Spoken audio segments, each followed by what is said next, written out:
যতটুকু খবর পেলাম সারা বাংলাদেশে কঠোরভাবে শিক্ষকদের কর্মবিরতি সমান বেগ নিয়ে কর্মবিরতি চলছে।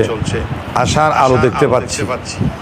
এই আন্দোলন যদি চলমান থাকে অবশ্যই শিক্ষা উপদেষ্টা, শিক্ষা সচিব এরা দাবি মেনে নিতে বাধ্য হবে বলে আমরা আশার আলো দেখতে পাচ্ছি।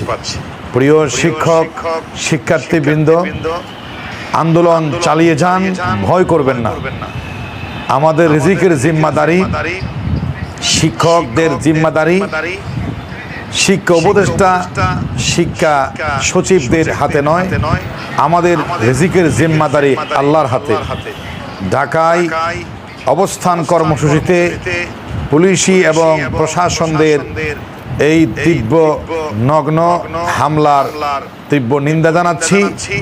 আপনারা এই নিকৃষ্ট আচরণ বন্ধ করে, শিক্ষকতা হচ্ছে একটা মহান পেশা, এই পেশাকে ইজ্জত করুন।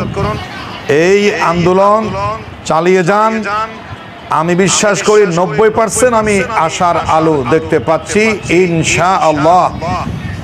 আমরা এই আন্দোলন আরো বেগবান করতে চাই। সকল শিক্ষক শিক্ষার্থী সবাইকে সাথে নিয়ে অপ্রতিরোধ্য গতিতে এগিয়ে যেতে চাই, সফলতার মুখ দেখতে চাই।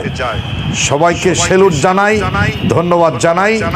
আসিয়া, পটিয়া, চট্টগ্রাম আলহাজ এস এম নাসিমা বেগম দাখিল মাদ্রাসার ক্যাম্পাস থেকে এই আন্দোলন সফল হোক, এই আন্দোলন কামিয়াব হোক। নারে তাকবীর, আল্লাহু আকবার।